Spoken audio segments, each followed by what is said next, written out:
Welcome back to the GSMC Sports Podcast, brought to you by the GSMC Sports Network. We just finished up talking about the Chiefs. They're somewhat busy morning in terms of some transactional moves. Now we are going to be moving on to the report that just came out within the past couple hours about the report cards that were given out to NFL franchises. This is the second annual iteration of this exercise that has been conducted by the NFL Players Association in terms of having their players grade the franchises on a handful of different elements. This year, the different list of categories that teams were graded on, if we can look here, it included head coaches, owners, travel, strength coaches, weight room, training staff, training room, locker room,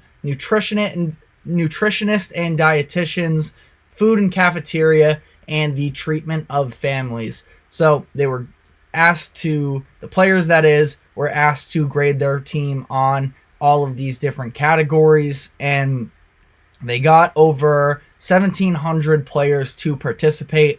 So a pretty big sample size here in terms of the, reliability of a lot of these things. And it's just interesting to see how teams were graded in this.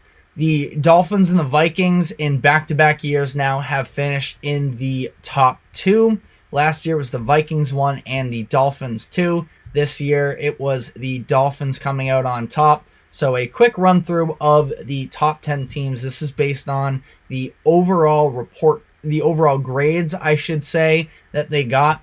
Dolphins 1, and then it was Vikings, Packers, Eagles, Jaguars, 49ers, Texans, Giants, Raiders, and Bears.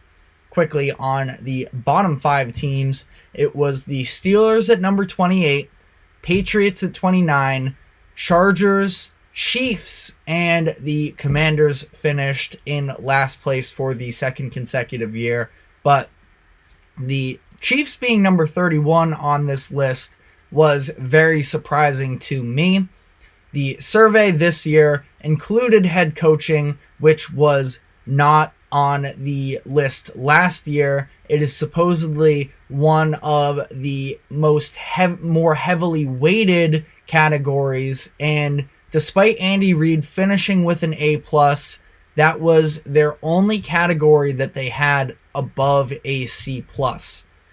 Their Chiefs, their owner, Clark Hunt, was ranked last in the NFL in terms of owners. He got a grade of an F-. This is likely because of the way that the players view the owner's willingness to enhance the facilities. Interesting. Shout out to David Tepper, who was the most notorious owner, I feel like, during the regular season this year, because of his management style. And then there was the instance he threw a drink at a fan after the Panthers were having a horrendous year as a whole. But he did not come in last this year. He was 28th in the league with a D.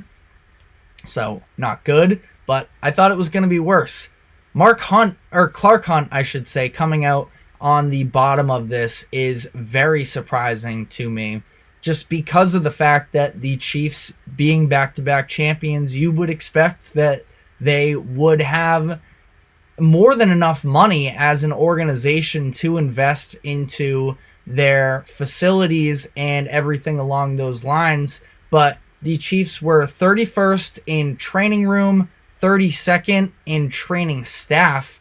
That is just on par with the Washington Commanders, who, like I mentioned, finished last in overall grades in the second consecutive year.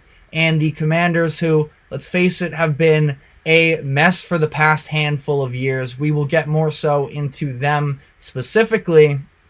But sticking with the Chiefs here, they were also 31st in nutritionist/dietitian and 26th in food and cafeteria. They also had an F in the locker room. Again, just very surprising to me, given how much value this franchise has had over the past few seasons, and to be this bad is just very surprising in my eyes. Supposedly, ownership promised renovations to the locker room following the 2022 season, and it just never happened. Some other teams that had significant issues were the Bengals and the Commanders. The Bengals finished outside of the bottom 5. They were number 26, but they largely benefited as well from the head coaching category, as Zach Taylor got a grade of an A. But both the Bengals and Commanders were the only two teams in the league to receive multiple F minuses. The Bengals had an F minus for treatment of families, food and cafeteria, and nutritionist/dietitian. The Commanders were F minus in the treatment of families as well, the training room and the locker room. They also had an F in training staff and travel.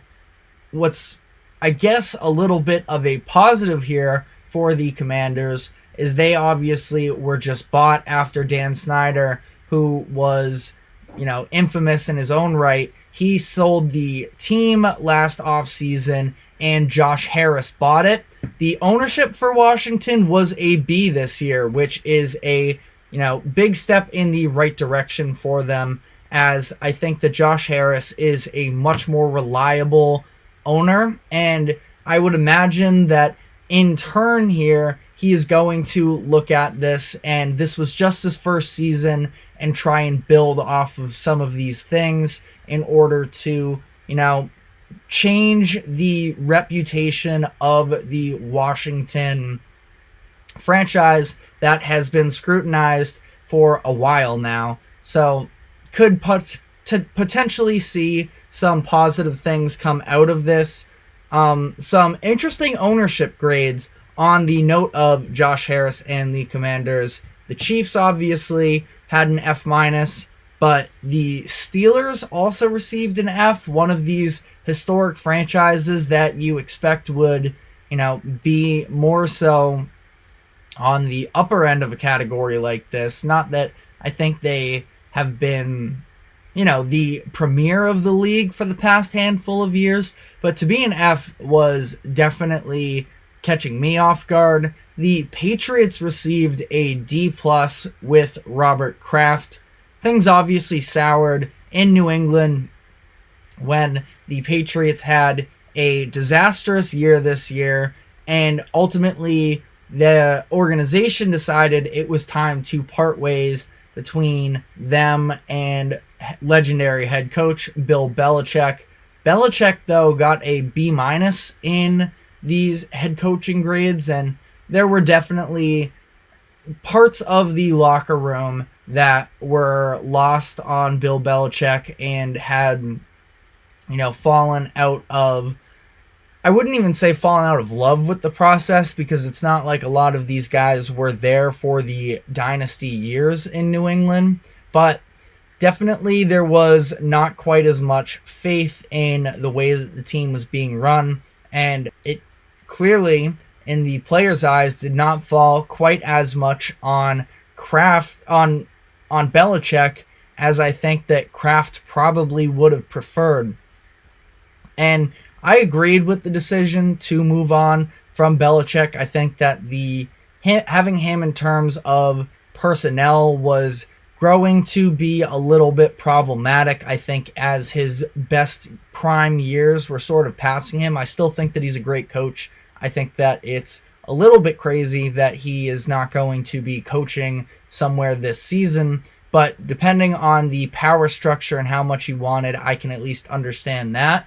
But I think that these reports coming out sort of put pressure on Robert Kraft, who, in his eyes, he sort of can do no wrong. It was Belichick pushing Brady out. It was Belichick hiring all of the bad coaches, ruining Mac Jones, all of that.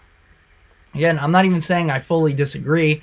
but the players aren't necessarily bought into him. He is currently releasing a docu-series on Apple Plus called The Dynasty, talking about the Patriots' years of dominance, and now I think that he has a little bit more to prove here. Jerry Jones notably got a B. Not bad, not great, but I feel like pretty on par for what Jerry Jones, as controversial as he can be at times, especially with his management strategy, still ends up getting a decent grade in this situation, as the Cowboys are thinking of going all in this offseason. The biggest improvements, what far and away, came from Jacksonville. During these surveys last year, they were exposed for having rats in their facilities, and they made a significant jump from 28th to 5th this year. They opened up a new facility, and at least in the eyes of their players, the conditions were clearly improved. Last year, they had a D+ or lower in training room, locker room, weight room, and nutrition. This year, they had at least a B- in every category other than the treatment of families, which did also improve at least marginally from an F last season to a D this year. Overall, I think that this is a really effective exercise for the NFL Players Association to hold, because it keeps franchises accountable. We obviously scrutinize the players and the coaches that are on the team so much throughout the course of the year that there is some level of what goes behind the scenes that we don't really get an opportunity as fans to get any sort of a perspective on. And I do think that this is a good way to look at that. And if you take some of these individual instances, such as the Commanders, on the outside the Commanders look like a mess. The report card here also does sort of reinforce that idea, but then you also have instances like a Jaguars, who haven't really been a premier franchise, but you've seen them make a lot of moves over the past handful of years to sort of revamp themselves, and as a result, we have seen the way that they have increased in these types of standings. I'm curious as the years go on, especially like right now the Broncos sit at 16. The interviews and such took place earlier in the season. For example, the Raiders gave Josh McDaniels the lowest head coaching grade in the league. He was given a D, but that's because it was taking place while McDaniels was still in charge of the team.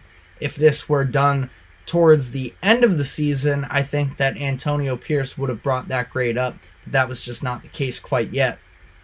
So I think that there is a lot of interesting stuff that can come out of this, and I just think that as an NFL fan, we should all sort of want the organizations to be set an example for every other organization, for my job, for your job, of being held accountable, and the way that we can actually see these multi-million, billion-dollar organizations be put on blast a little bit at times. Not that this exercise is about exposing anyone. The way that the director of this survey phrased it, it was more so about highlighting the good in a lot of these organizations while also showing room for improvement with others. I think that over time, you would think that we would see these grades